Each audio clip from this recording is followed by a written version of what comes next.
There are a lot of Bible verses in our in the Bible that that could uplift our confidence in the power of the Lord in our lives. Sa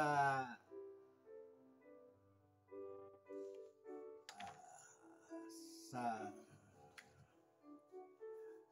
sa Romans 15, chapter 15 verse 13 ay sinasabi po, may the God of hope fill you with all joy and peace as you trust in Him, so that you may overflow with hope by the power of the Holy Spirit.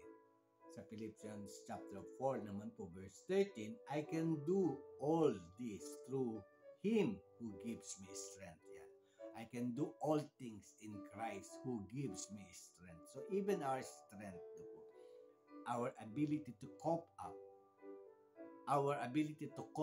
with a lot of concerns every day, no? Uh, just believe that you can do all and that you can pass all through this on and every day of our life, knowing that the Lord will provide us the strength and provide us the means to overcome every details that is required for us for a single day. Yan po. So sa Psalms 27 naman po, verses 1 to 3, the Lord is my light and my salvation. Whom shall I fear? The Lord is the stronghold of my life. Of whom shall I be afraid? When the wicked advance against me to devour me, it is my enemies and my foes who will stumble and fall. Though an army besiege me, my heart will not fear. Though war break out against me, even then I will be confident because the Lord is with me. So, ang dahil pong sinabi dito, even your enemies, no po, even your foes will stumble before you, no po. Even an army besiege me, I will not fear though war break out against me. Even then, I will be confident that the Lord is with me. So, nakita po naman natin yung mga example na sinabi natin dito sa Psalms, no po. War, enemies, no po, army, no po. Even war na nasa kanyang harapan, I will not fear. So our confidence in the Lord takes away all the fears of our life. No one can go against us if we are confidently assured that we are with the Lord, that the Lord will be with us in every circumstances of our lives. No po? So napakaganda pong uh, mabuhay sa moment when we receive the Lord as our personal Savior and Lord, no? Giving His life, no po. God the Father given His Son to us, and God the Son, He given His life over us. What more do we need, no po, that He cannot able to give it to us? Nothing more, because His life was given to us. God the Father gave His Son for us to save us from our sins. And the Son, Jesus Christ, gave His life to us. No po. So what else, no po, ang hindi niya kayang ibigay sa atin? He could give everything in us, even our fear. So we don't have to be fear in every day of our lives. No po. Because God can do all things possible for us. He had never planned to harm us, but He planned to prosper us and give us a new life. So we have to take away all our fears, all our distrust, no po, all of that stressful mind of us, no po. Yung ating pong buong pagkatao ay lagyan na po natin ng kapayapaan. Ano? Take away all the fears. Today you will going to win. Today you will going to survive. Today the Lord will going to carry you through the day, and He will give you all the desire of your heart. You don't have to be afraid. We don't have to be afraid. If God, Jesus, has given us His life, what more can He not give us in our daily life? Di po ba? God the Father has given His Son for us to die on the cross. Ano pa po ang hindi na niya ibibigay na baka kayanan niya lahat? God is a big God. He never changes today, yesterday, and tomorrow. God is the source of everything. And if there is no way, God will always make a way for us. Kaya we should be now very confident as the months that passes away that we are podcasting morning inspiration which has the main goal of inspiring us, no po, and building our confidence in the one true God, no po, the Lord and the Savior of our life, Jesus Christ. That is the main goal of this morning inspiration podcast, to be for us to be confident that there is God who take good care of us. We are not alone in this life. We have the power of the Lord in our life, the graces of the Lord in our life. We have the Holy Spirit to guide us, to lead us, give us wisdom and knowledge and understanding on how we could take the course of our lives on a daily basis. Sabi po sa Hebrew 10:35, do not throw away your confidence. It will be richly rewarded. So, napakaganda po.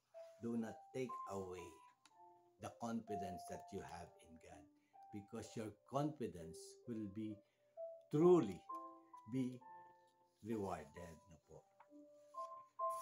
A confidence rooted in Christ is not dependent on our own abilities. No po. Ulitin ko po. A confidence rooted in Christ is not dependent on our own abilities. Because those can be so unreliable. Of course, we have a limited capacity, limited capacity to do things somehow, no po, because the total capacity that we need to be able to accomplish is in with God, no po. So we could confidently come into His presence and ask for all the wisdom and knowledge to be able to finish a certain task in our lives, because our strength is limited, our wisdom and knowledge is limited, but the Lord's capacity, the Lord's wisdom and knowledge is infinite. No po, wala pong katapusan na kanya. But instead on knowing that God will equip me for the work He has set out for me to do. So, when we reach our point of incapacity to perform a certain task in our life, God will going to supply you more, or He will do it for you. Napakarami pong nangyari sa ating buhay. Huwag po natin i-deny ang katotohanan na somehow, somewhere, we have reached our capacity. But still we have accomplished it. But it is not our capacity anymore. It is not our strength anymore. It is the capacity of God who allow everything to happen. Meron pong ganyan pangyayari sa ating buhay na nakatanggap po tayo ng grace even we don't deserve it actually. But the power of the Lord and the Lord being gracious has accomplished things for us. No po? Wherein we find ourselves that we cannot do it. The grace of God come into our lives, and we have accomplished something that we don't deserve to be accomplished, because our strength and capacity is limited. But God's strength and capacity is limitless. He is more than enough for everything. No po? We cannot outgive the Lord. No po? We cannot outdone the Lord's ability and power in our lives. No po? So again, I will read this. No po? A confidence rooted in Christ is not dependent on our own abilities, because our abilities and capacity can be so unreliable. So instead, we know the Lord and we put our confidence in God that He will equip us for the work, even if we don't know how to do it. The Lord will set out for us to do it. So there is when we are weak, we are strong. When we reach our limits, the limit of the Lord is limitless. He will do it for all of us. So in every day of our lives, every morning, we should be confident. Dapat po doon pa lang sa confidence natin and trust in the Lord, winner na tayo sa umagang ito. We are already inspired despite of all that we have to do today, that everything that we have to do and to accomplish today, dapat we have that confidence in our heart, in our minds, in our entire being, that with God in our side, who could be against us? No po? And the Lord is faithful, the Lord is gracious, we cannot outdo God, no po? And we should be completely believe and trust that our confidence in God will create wonder in our lives.